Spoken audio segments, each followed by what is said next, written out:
So I identify myself as a cyborg because I am biologically and psychologically united to cybernetics. I have a couple of implants in my body that allows me to extend my senses beyond my natural senses. So since 2013, my body is connected to online seismographs that allow me to perceive the seismic activity of the planet. So now I'm here in Paris, but if there's an earthquake in California or in Japan or in Greece, I would feel a vibration inside my arm. And depending on the intensity of the earthquake, the vibration I feel is strong or less strong. So I feel the seismic activity of the planet through vibrations inside my body. So at the beginning, I had to get used to all these vibrations, all this movement, all this motion, to have it every day. But then after all these vibrations, all this motion became like an emotion and part of me, it's when I felt that I was a cyborg, that I had a new sense that I call the seismic sense. So we usually are used to see the map of the world in this way, but actually underneath of the lines of the continents there are the tectonic plates. And the tectonic plates they're like 8 major plates and then 10 minor plates. So they are constantly moving. The planet is constantly alive, and the earthquakes are part of our nature, but they're still a very mysterious phenomenon. But yeah, this apart. In 2010, with my best friend Neil Harbison, we know each other since we were children. He has an antenna on his head. Maybe you've seen him around.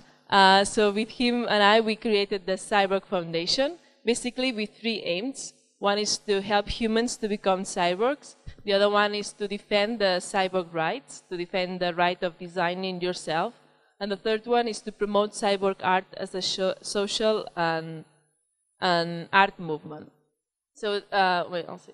Cyborg comes from 2 words. It's like cybernetic organism. And actually it was created to define humans that modify themselves in order to survive in other environments, in order to survive in space, basically.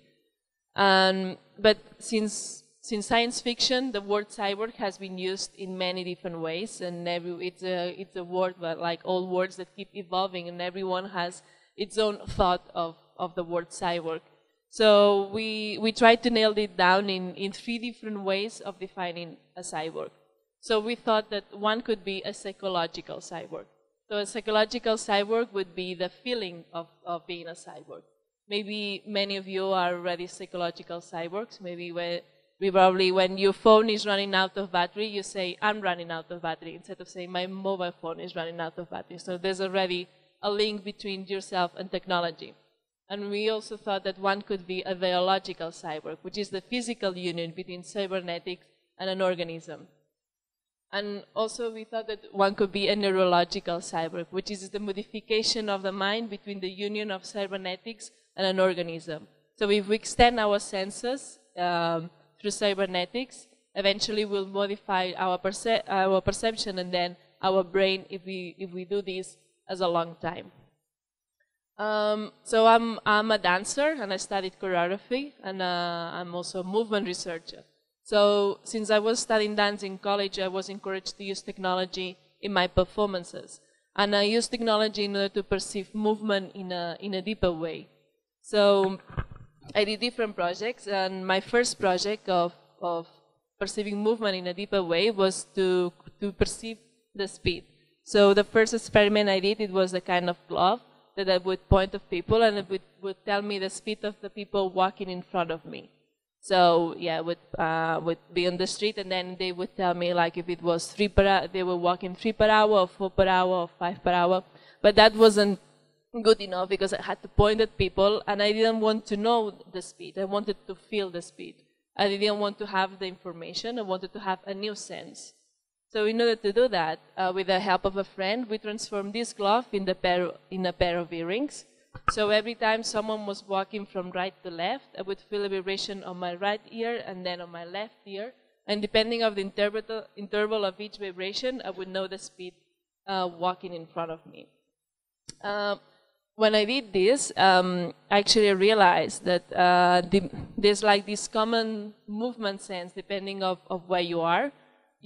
Well, maybe in Paris you walk quite fast, but probably you would walk faster in London than you do in Rome. And I was very fascinated that oh, actually the sound is not important, but you can leave it. So I was fascinated with this common sense. So I did a project of going to every capital of Europe, defining the average speed of the citizens. So I thought that maybe Google Maps could use this, because sometimes you want to go from one place to another, but depending on which city are you would walk slower or faster. So I created like a movement dictionary, defining the movement of the citizens of each city. So after experiencing this for a while, I turned around the earrings, and that actually allowed me to perceive presence behind me. So I feel that all our senses are focused in front of our body, but the back of our body is a very dead sensory speaking. And actually, this feeling what's behind, like feeling the presence behind, is something that we give to our cars. Like our car beeps if you get closer to another car, but actually we don't do that. So I always had some problems when I really like to walk fast, and some people are blocking my way. I'm like, how come they cannot feel me? I feel that I'm behind them. So I feel that everyone should have these senses behind them. And maybe like our cities, our behaviors would change if we all had this feeling the presence behind. Or maybe new sports would be created if we all feel what we had behind. So after experiencing the movement that I had around me, and the movement of the people, and the movement of the objects, I wanted to perceive something more universal. I want to perceive a movement that didn't depend on people or objects. And as a movement researcher, I realized that, and as a dancer, that I can create movement while I dance, or I can find movement. There's many movement that happens around us that we cannot perceive through our senses. And then I realized that the earth itself is constantly moving. Not only it rotates by itself or around the sun, but also shakes every day, constantly through earthquakes. But most of the time we don't feel it. So I found it fascinating to transform this huge and natural movement to one body. And this is when I created the seismic sense, the feeling the natural movement of the earth through my body. And this is when I had the implant, because first it was outside, and then it's been a whole process, and now it's implanted. Yeah, maybe a good way to describe what I feel that now that I've been feeling earthquakes, I feel like the earthquakes are like the heartbeat of our planet. So now I feel that I have two heartbeats, like my own and the earthbeat, having its own rhythm inside my body. And it made me, so yeah, for example, I had to get used to sleeping in the night, feeling all these vibrations. So if there's a big earthquake while I'm sleeping, I would wake up. So, or sometimes if there's a big earthquake and I'm talking, I would stop. So earth keeps interrupting my daily life. And I also feel that I think it's unfair to see earthquakes as a bad thing happening in our planet, because earthquakes have always existed. They're part of our nature. I mean, the bad thing is that humans haven't been able to adapt to this natural phenomena. So rather than seeing earthquakes as a bad thing, we should relearn how to live in our own planet. So all this, I see it as a cyborg art. So the artwork of a cyborg artist would be the creation of a new sense. So I feel that now artists, we no longer need to use technology as a tool. We can use technology as a part of our body, as a creation of a new sense, to change our perception, to create new senses, and then create new artworks from our new experiences. So yeah, the artwork of a cyborg artist would be the creation of a new sense. So my artwork is the seismic sense, but it's an artwork that happens inside my body. So I'm the only one experiencing this artwork.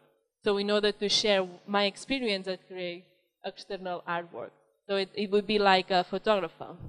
So when I take a picture, I'm the only one seeing it on the camera, but then I decide how to reveal this picture, and then I modify it. So it would be the same process, I guess. And it also, I guess photography also started in a very technological, scientific way. So I feel that, yeah, it will be more natural in the future.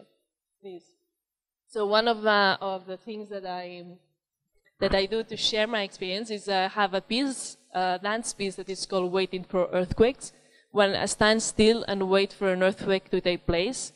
And whenever this happens, I move according to the intensity. So it's like a waiting room. It's like an invitation to the audience to wait together for the earth to move. So it's like there's no beginning or end. It's a durational piece, so it can last 10 minutes or it can last hours. And so if there are no earthquakes in the performance, there will be no dance. And usually festivals are very scared of that. But it's like it's based on real time. So I feel that this piece is like a collaboration with the earth. Earth is actually the choreographer of the piece, and I'm just interpreting the real data. I did it on the streets in New York, inside this cube. This was in Times Square I think it was 4 a.m.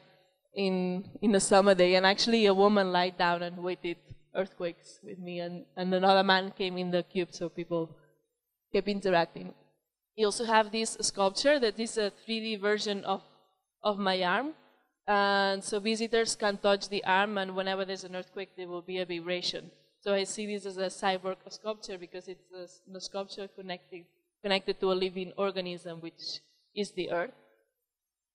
And also, wow, very good. Because I had this yesterday, and I'm surprised it's here. So I also transform this as with percussion. So I have two ways of doing this. One is based on real time. So whenever there's an earthquake, the rhythm of the piece is based on the rhythm of the tectonic plates. So whenever there's an earthquake, I play the drums. And also, the other thing I do is to create scores based on the seismic activity on a specific place. So for example, this is the score I created of all the earthquakes that happened in Mexico for the last 50 years. So I played all the earthquakes that happened in a specific place in 10 minutes. So people can listen to the seismic activity of their own place through percussion. So in this case, Earth would be like the composer of the piece, and I'm just interpreting the data again. Some other projects that we did, the collaboration of the Co-foundation. For example, this is a sense that actually you can buy that we suggested to place it in the middle of the body, but you can place it anywhere, and it vibrates every time you face north. So if you wear this for a long time, eventually you will gain the sense of orientation. And this is based also like sharks can feel the magnetic north, or some birds also can feel the magnetic north. So it's a new way to orientate in space. And also we did, like last year we were invited in Brazil, and we had 1 week to create a new organ. This is like my friend Neil. Neil and I, we had bad teeth, and we both have a tooth missing. Neil has two, I have one. And so we didn't want to replace it with a normal tooth. So we suggested that we would create a Bluetooth tooth. It would allow us, well, first Neil, as he had two spaces, he created a light, so he could click and then have light inside his mouth. And the other project that we did is that, so Neil had a tooth placed in his mouth, and I had a place in my mouth. And every time I clicked, he would feel a vibration, and every time he clicked, I would feel a vibration. And we both know the Morse code, so we were able to talk to each other by clicking our mouth. So we call this a transcendental communication. So it's like another type of communication. And actually, it's a communication that you don't need air, or you don't need any other part of the body apart from your mouth. So it could work in people that cannot move their body, or it could work even in space because we don't need air to communicate. So we did a performance to show this, and we were sitting apart of each other, and then the audience write to me a word, and I would send it to Neil by clicking the mouth, and he would write down the word that I said, and the other way around. So it's a very beginning. It's a very, I say, primitive way in the beginning, but I think it can get really far. So yeah, one thing well, I always like to say is that actually now that I feel a cyborg and now that I'm connected to technology, I don't feel closer to robots or to machines. I actually feel closer to nature because I can feel my planet always moving.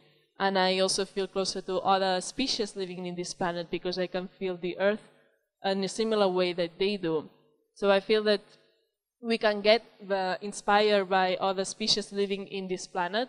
Sometimes when you think about innovating, about other things that you can do in this planet, we think about science fiction, an artificial world. But actually, if we have a look in the species already living in this planet, what we think is very unnatural is actually very natural because some animals can fly, some animals can perceive the ultraviolet, the infrared, some animals can create light. I mean, there's already many amazing things happening in the other species. Even immortality already exists in nature because there's a jellyfish that never dies and keeps regenerating. So yeah, I think that we can get really inspired by other species living in this planet. That's why Neil and I feel that we are trans species because we have new senses that no longer are defined by humans. So I have a new sense that it's no longer inside the definition of human. And for also, Neil has a new body part that it's not defined by a human. He has an antenna, and it's more inspired by insects or other people or other species living in this planet. And actually, when he had to do surgery to implant the antenna, I don't know, I'll explain very fast what he, just in case you don't know him.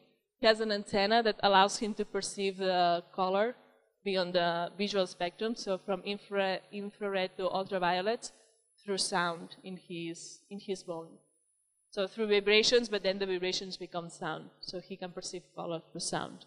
So when he went to the hospital and asked for this antenna implant, the ethical committee said no. And they said no basically with 3 reasons. One is because it was dangerous. The other one, it was because they were very worried of the image of the hospital, and the other one was because it's not necessary.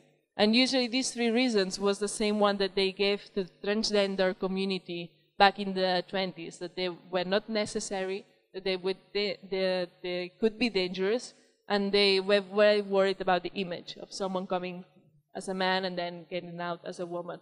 So sometimes we see this parallelism with the transgender community. That's why we feel that we need to fight for the rights of the right of designing your own senses and your own body parts and your own perception. So I feel that the exciting part of the exciting thing about our era is that we no longer need to wait for natural evolution. We can decide how we want to evolve during our lifetime. We can design ourselves. This is something very exciting for me.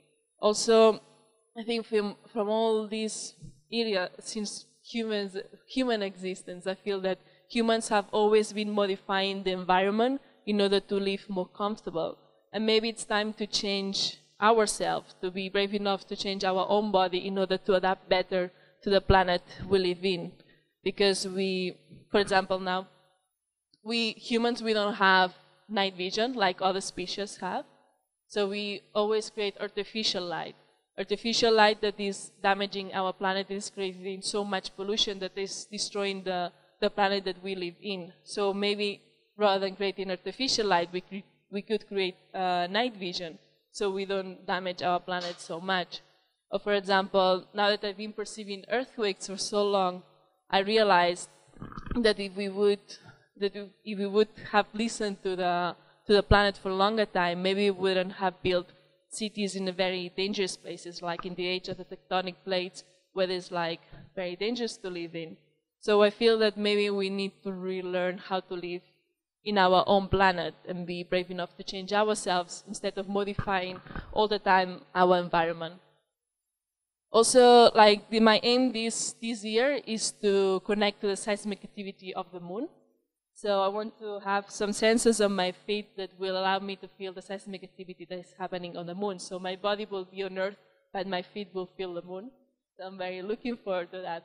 So I feel that if we use internet as a new sense, we can feel things that are happening very far from where we are. Like our senses no longer need to be attached to our body.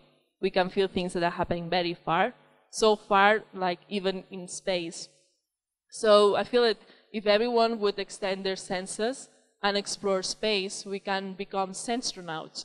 We no longer need to go physically on space in order to explore it. We can send a sense there and have a different type of exploration while we are on Earth.